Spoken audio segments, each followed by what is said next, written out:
Hey y'all, so gonna eat pastillas.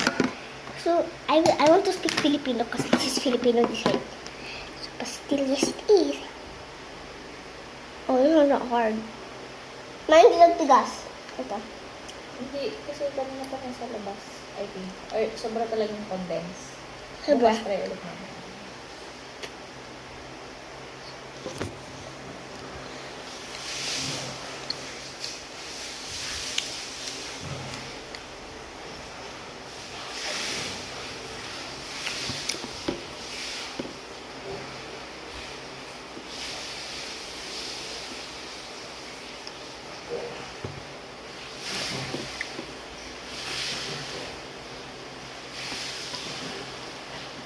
Yo, look at this one.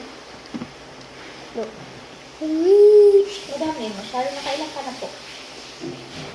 Two. Ilan ka na? Kanto naman. Kaya po. Ito. Laglag ba? Bukas naman. Macy, ilan ba po? Three. Nakatingin ako kasi. Kanina pa ba? Parang ano na po.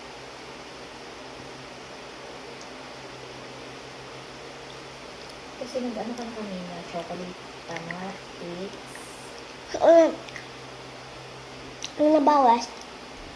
Six kasi dalawa.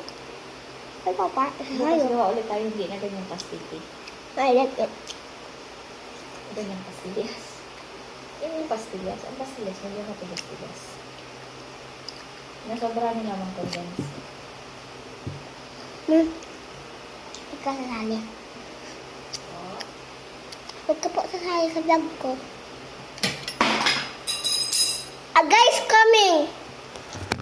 So, in the Philippines, urban legend says when a fork falls or a spoon means a girl's coming, a fork means a boy's coming.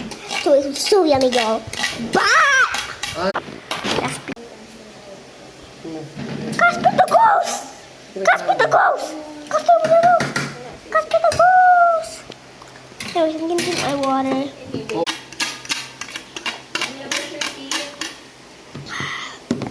Bye, y'all. I will brush my teeth. Bye, y'all. So, my mom will take care of the phone.